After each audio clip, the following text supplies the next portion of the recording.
Buenos días, mi nombre es William Muñoz.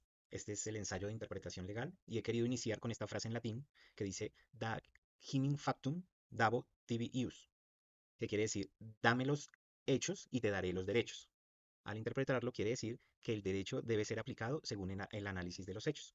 Entonces, ¿cuál es el propósito de este ensayo? El propósito de este ensayo es dar a conocer los diferentes métodos de interpretación que tiene el sistema jurídico colombiano, que están al alcance de todos los operadores del derecho, lo que son los abogados, los jueces, todas las personas que necesiten dar una interpretación a sus problemas legales. Tenemos 5 métodos de interpretación que son el lógico, el sistemático, gramatical, histórico y teleológico.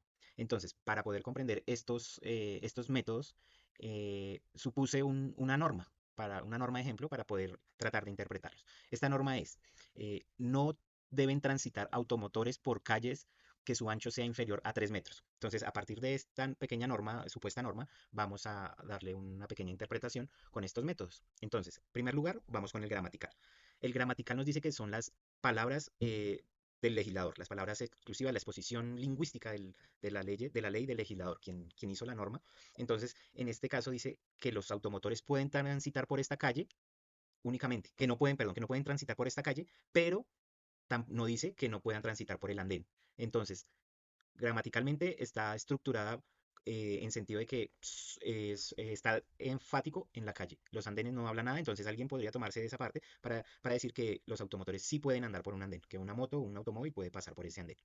Entonces, para profundizar más o para interpretar mejor la norma, el juez podría tomar de recurso el sistema lógico. Este le establece un sentido mejor a la norma, ¿sí? Un alcance. Entonces, en un sentido lógico, si la norma busca evitar los accidentes, evitar tráfico, todo esto, entonces el juez llega a la conclusión que tampoco, por lógica, tampoco deben transitar por los andenes, ¿sí? Entonces ahí es donde vamos a la interpretación lógica. Podemos ir a una interpretación histórica que busca la historia de por qué se montó esta ley, históricamente, cuál fue el motivo por qué el legislador colocó esta ley, qué ocurrió, para las épocas donde se interpuso esto. Entonces, no sé, habían muchos accidentes por estas calles, entonces se puede basar también en este método de interpretación el histórico. El método sistemático tiene una conexión entre las reglas jurídicas, ¿sí? Entonces empiezan a indagar otro tipo de normas, otro tipo de leyes que tengan que ver con esta ley que estamos estudiando, ¿sí? Entonces, por ejemplo, en las calles que sean, donde no transiten vehículos pueden ir motos, se pueden ir relacionando. Donde haya andenes, los andenes son exclusivos para los peatones, ¿sí? Todas estas leyes se pueden traer a colación para poder interpretar. Esta es la sistemática. Entonces, por ejemplo, si hay un tratado internacional donde en ninguna calle inferior a 4 o 3 metros pueden transitar automotores, también se puede traer a colación. En el método teológico, el juez busca establecer el sentido de la norma, ¿sí? Por ejemplo, si la norma lo que busca es disminuir los accidentes de tránsito en este tipo de calles, entonces se llega a la conclusión de que únicamente se pueda transitar por la calle. No puede llegar a transitar automotores por cualquier tipo de los andenes, porque se busca es primero el derecho fundamental que sería la vida de las personas. Según el sistema jurídico colombiano, hay unas reglas de interpretación. Para esto podemos ir al el Código Civil, desde el artículo 25 hacia adelante, donde nos dice, por ejemplo, que está la interpretación legislativa de la norma. ¿Qué dice el artículo 25 del Código Civil? La interpretación es por el legislador, ¿sí? Entonces dice, la interpretación que hace para fijar una ley oscura de una manera general corresponde al legislador. ¿Qué pasa? Entonces, en caso de una ley oscura, que es una ley oscura donde no está gramaticalmente específico la norma, el derecho, no tiene muchas interpretaciones, se podría interpretar de muchas maneras. Esto es lo que alude a una norma oscura, a una ley oscura, perdón. Entonces, el legislador es quien da la interpretación, pero el juez constitucional es quien da los criterios hermenéuticos, quien la interpreta, ¿sí? Entonces, para esto lo dice el artículo 25 del, un ejemplo para esto sería la ley 100 del 93, que ella no define qué es ser dependiente económico de un tercero, ¿sí? Cuando habla de la dependencia económica de terceros. Entonces se hizo una sentencia, se llegó a una resolución de ley que es la 1751 de 2015, allá sí especifica qué es ser dependiente de un tercero, ¿sí? Entonces modificó la ley 100 y dice que para especificar esta situación, establece que, que el individuo requiere ayuda para vestirse, para alimentarse, para asearse de otra persona económicamente. Entonces ya nos da específicamente la interpretación de esa ley y nos ayuda a tener hechos más certeros de lo que quería referirse el legislador. Ahora bien, tenemos la interpretación por vía jurídica. Para esto vamos al artículo 26 del Código Civil, que nos dice que puede ser consultado por jueces u otros operadores jurídicos. El objetivo de este es determinar el verdadero sentido de la ley. ¿Sí? Entonces vamos con el ejemplo. El ejemplo dice, la ley dice que no se puede conducir un vehículo si se está bebido. Entonces acá, ¿qué se puede interpretar de esta situación? ¿Qué significa estar bebido? Primero que todo, ¿sí? Nos dice que estar bebido, pero ¿en qué? ¿Qué tipo de bebidas? ¿Sí? O si debe ser exactamente una bebida alcohólica.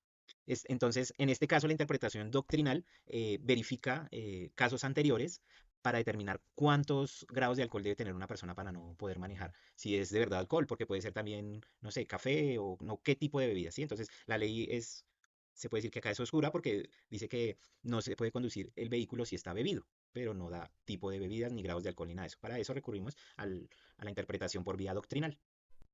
Y la interpretación gramatical de la ley es cuando no hay una ley oscura, ¿sí? Entonces, cuando gramaticalmente se puede definir qué sentencia o qué castigo se puede dar a esto. Por ejemplo, en el homicidio. El homicidio no se puede interpretar de otras maneras, sino es una muerte de alguien que mató a alguien. Ya exactamente nos está diciendo gramaticalmente homicidio. Entonces, por ejemplo, para resumir toda esta cuestión, tenemos el caso de una sentencia, la sentencia de unificación de prima para docentes públicos o oficiales de Colombia. ¿Qué pasó acá en este caso? La señora Nubia Plazas demandó a la Nación y demandó al departamento de Boyacá porque no se le ha reconocido su prima de servicios. Ella empezó a laborar en 1983 y en 1983 y había una ley del año 1978, que es exactamente el decreto de ley 1042, donde a los empleados oficiales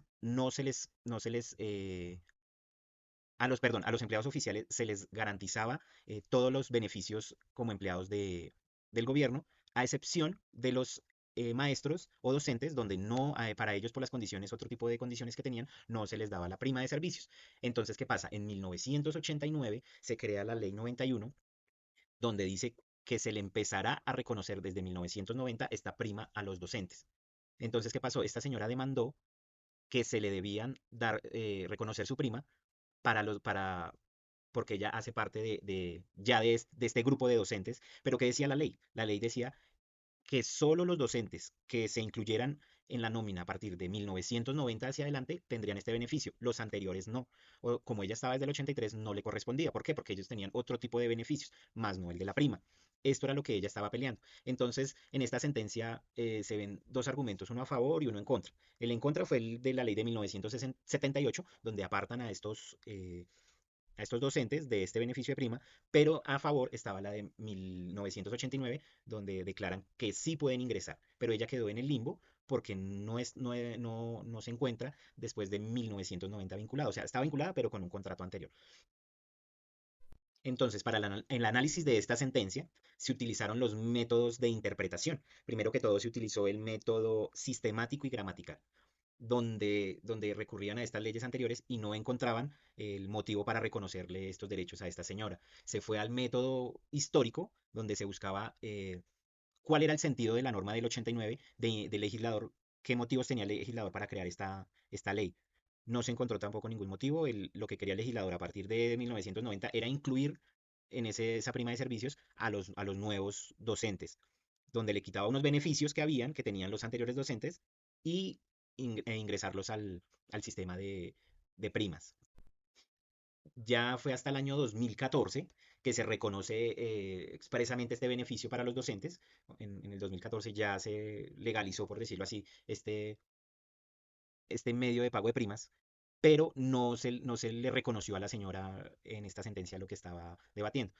Entonces, en conclusión, podemos ver que para esta sentencia se utilizaron los diferentes métodos de interpretación, el gramatical, el histórico, el teleológico, el lógico, y hubo uno que me llamó la atención ahí, que fue en esa sentencia que se llamaba el constitucional, método constitucional, donde se verificó si había una afectación a la igualdad, porque la señora peleó por ese lado, por su derecho a la igualdad con los otros profesores, docentes y más que todo con los empleados oficiales, que se llegó a la conclusión de que para interpretar este derecho a la igualdad, las condiciones de las dos partes deben ser iguales. Entonces decían que por más que fueran empleados oficiales, los otros empleados tenían otro tipo de contratos, otro tipo de actividades a los docentes, entonces no se podían unificar y medir por el mismo lado de la igualdad. Entonces también por esto fue excluyente este sentido del derecho de la igualdad y se llegó a la determinación de que no se le iban a reconocer los derechos de prima a esta señora.